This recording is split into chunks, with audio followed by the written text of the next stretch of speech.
Second. George, go ahead. So moved. Commissioner Deering seconded? Yes. Oh, move. Okay, all in favor? New York City, Okay. WebEx, and Commissioner Garcia is abstaining. You weren't present at the last meeting. Correct. Okay. okay. Item 3 on the agenda, report from staff. Monica?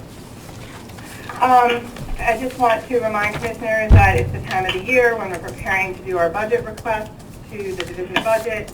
We haven't received a call letter yet, but we're expecting to receive it soon. It's usually a tight turnaround and will likely be due before our October meeting. If anyone has questions or wants information about the budget request, please contact me or Martin offline.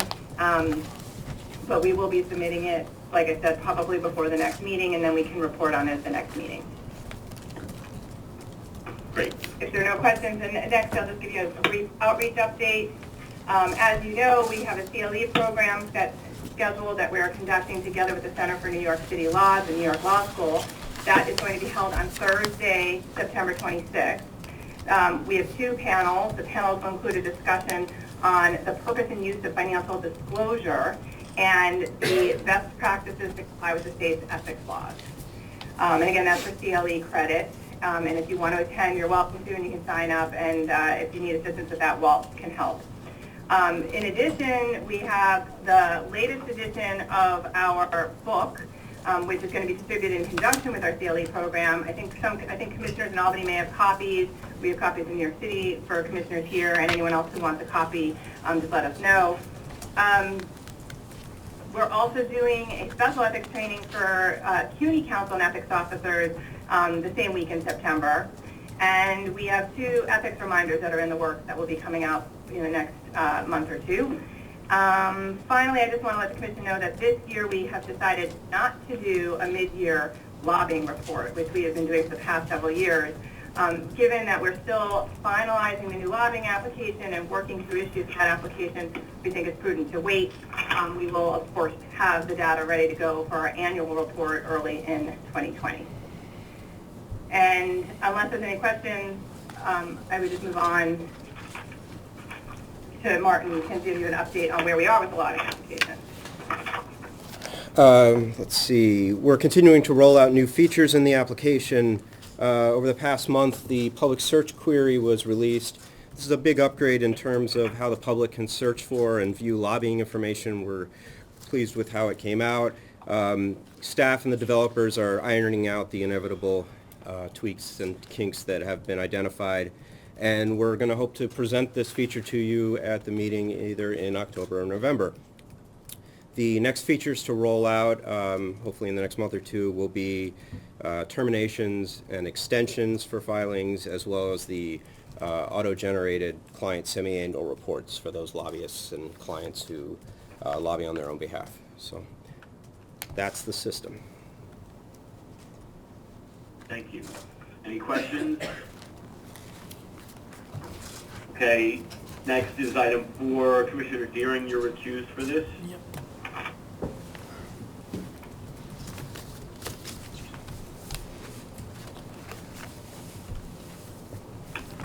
And just everyone note, this is behind attachment C.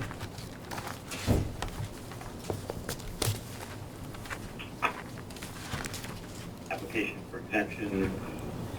Who's addressing this? All right, I'll take this, Mr. Chair. Martin. Martin? Okay. As you all know, the Lobbying Act and the Commission's regulations provide a process by which a lobbying organization, or as the regs describe them, as a client filer, that's the term we're going to use, can seek an exemption from disclosing their sources of funding. I want to quickly review the law on this as well as the process, and then we can turn to the application itself. There are 2 types of applications. There's an application for an individual specific source, or an application for a blanket exemption from reporting all sources. In the case at hand today, we're dealing with a blanket exemption application. So, under the Lobbying Act, blanket exemptions are available for certain 501c4 organizations whose, quote, primary activities concern areas of public concern and those are defined to include civil rights and civil liberties, that are determined by the Commission to, quote, create a substantial likelihood that disclosure would lead to harm, threats, reprisals, or harassment to a source, or individuals or property affiliated with the source. So, there's your standard of review, and that's important for today, and that is whether there is a substantial likelihood that disclosure would lead to harm, threats, harassment, or reprisal. The regulations also provide that the Commission must consider certain factors when making this determination. I want to quickly review those factors so you have them for your deliberation. 1, specific evidence of past or present harm, threats, harassment, or reprisals to the source or the client filer. 2, severity, number of incidents or duration of past or present harm, threats, harassment, or reprisals. 3, a pattern of threats or manifestations of public hostility against the source or client filer. 4, evidence of harm, threats, harassment, or reprisal directed against organizations or individuals holding views similar to that of the source or the client filer. And finally, the impact of disclosure on the ability of the source or client filer to maintain ordinary business operations and resulting economic harm. It's important to remember in making this decision, the Commission must establish a record of its findings and conclusions to support its determination. Once that's done so, a letter will be sent to the applicant. If the applicant is unsatisfied with the Commission's action, the available recourse is to bring an action under Article 78 of the CPLR. So that is the law, the standard, and the requirement for deliberation today. Turning to the application itself, I'm only going to present the evidence provided by the applicant. Their justification and their reasoning is in the application, and I'll let that speak for itself. The application is by SAM Action, a 501c4 organization with a mission to, quote, educate citizens on the science of marijuana and promote policies that decrease marijuana use. SAM is an acronym for Smart Approaches to Marijuana. The application presents evidence that it contends supports a determination on that fifth factor I mentioned, and that is the impact on the ability to maintain ordinary business operations and resulting economic harm. The evidence presented is as follows. 1, the group has asserted that it is the subject of harassment in opinion pieces, podcasts, and social media. And 2, that the staff receive harassing phone calls or communications at their offices. Specifically, the Chief of Staff has included an email he received that describes the individuals that criminalized marijuana as, quote, and this is all language from the application, Republican Nazi thugs, end quote, and the subsequent criminalization was to, quote, justify the unconstitutional arrest, incarceration, and anal rape in prison of African Americans and Hispanics, end quote. The email provided also stated that the authors of the email would, quote, legalize marijuana at the federal level and dismantle the racism, bigotry, and oppression of alcoholic Republican Nazi thugs in New Jersey and across America, end quote. The application has stated that this email is indicative of what donors would expect if their identities were made public.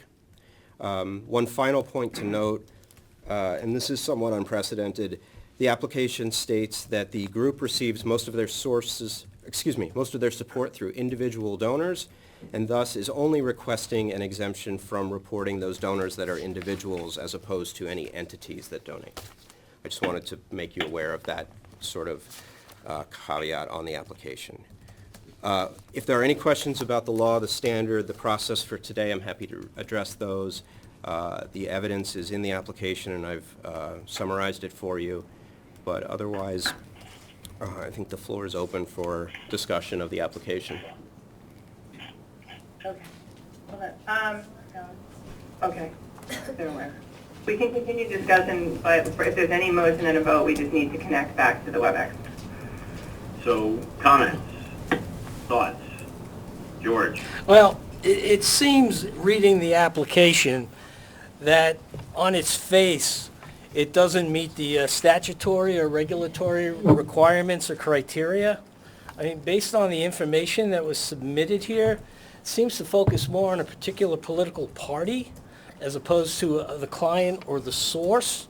You know, I just want to note that when they spoke about New Jersey, and we're obviously in New York, that political party is no longer in control of either the executive or either branch of the legislature in both states.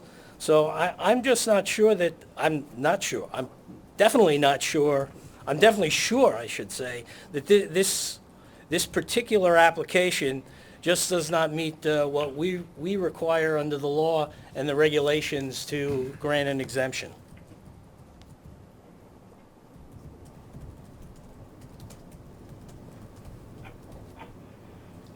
Yes, Commissioner Fisher, sorry. I have a question. Has this commission had requests for exemption to the source of funding section before? And if so, I guess, was there anything that actually met the standard? And what types of evidence was presented that showed that it had met the statutory standard in the past? The commission has approved applications, the initial set in 2013 from, I believe it was NARAL, Planned Parenthood, Family Planning Advocates, and I think NYCLU as well. Those applications expired after a period of 1 year. The regulations have been through a series of iterations since then. There have been no applications approved since that point in 2013. The application presented was specific threats or harm to individuals in New York. I believe it was to providers, doctors and providers of abortion services. And that was there was also a long inclusion of postcards, letters, other harassing correspondence addressed specifically to the organization with threats of harm against those people who provided those services. Is that a fair characterization, Yeah. Commissioner? At that time, yes. I would just add that the most recent application, I believe, was in 2018, is that correct? January, correct. Yeah, in 20, and that, as Martin said, that one involved the NYCLU, and it was denied, it was not granted, and it included a substantial amount of evidence that the commission considered and concluded was insufficient. Well, there was not a majority to carry a vote to grant it, so it was not granted. Other comments? Okay. We need to vote here on whether or not to grant the exemption. Is there a motion? You can vote on, you can make a motion to Right. grant or to deny. How about a motion to deny? Move to deny. Okay, Commissioner Cohen. Is there a second? Commissioner Weissman, thank you. All in favor of denying the motion for the application for exemption? New York City, Buffalo. Albany. Buffalo, and I'm waiting on WebEx. So, hold on, Commissioner, I see Commissioner Jacobs. Commissioner McCarthy? I'm not voting to deny it. Okay. I'm sorry, can you repeat that? No, I'm not voting to deny it. Understood. I'm not Okay. voting it. Okay. Okay. So that motion carries. Yeah, but you should call for a vote. Okay. Anybody who's opposed to the denial? Okay. Okay, thank you, Commissioner McCarthy. So the motion to deny carries. Let's move on to attachment B, Six. the proposed meeting for next year.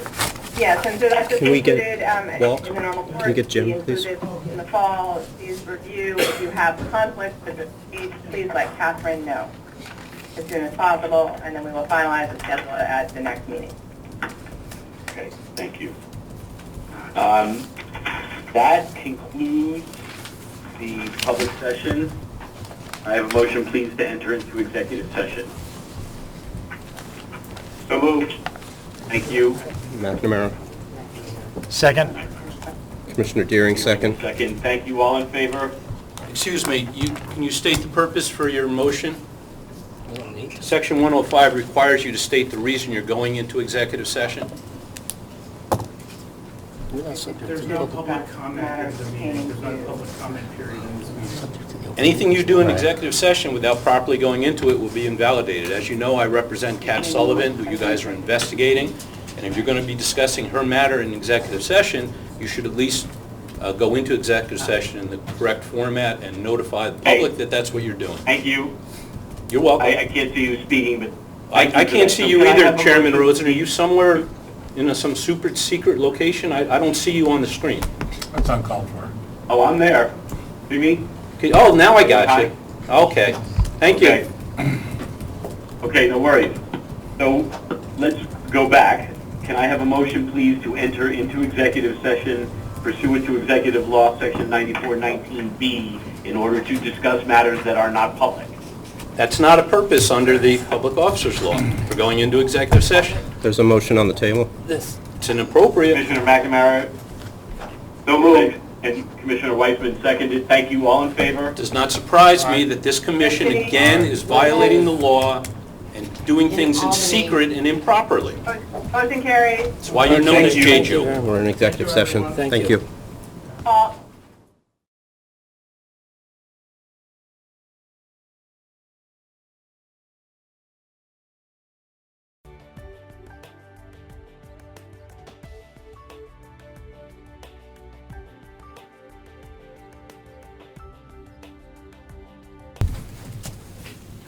Welcome back, everyone. In executive session, we discussed compliance matters related to financial disclosure statements. We approved one settlement agreement, commenced two substantial basis investigations, authorized steps in several other investigative matters, and discussed several others. And we discussed matters related to ethics guidance. Additionally, I'd like to note that the Commission's Executive Director Search Subcommittee has received and reviewed over 150 resumes. The subcommittee will begin interviewing candidates shortly and expects that phase to continue for several more weeks. The subcommittee also continues to accept and review applications from qualified candidates. This concludes the September meeting of the Joint Commission on Public Ethics. Can I have a motion to adjourn, please? Thank you, Commissioner Yates. Second. Thank you, Commissioner Deering. All in favor? New York City. WebEx in Buffalo, Commissioner McNamara, is he voting? Commissioner McNamara, are you voting to adjourn? He is. Yes, thank you. Okay, unanimous. Thank you, everybody. See you next month. Take care. yeah.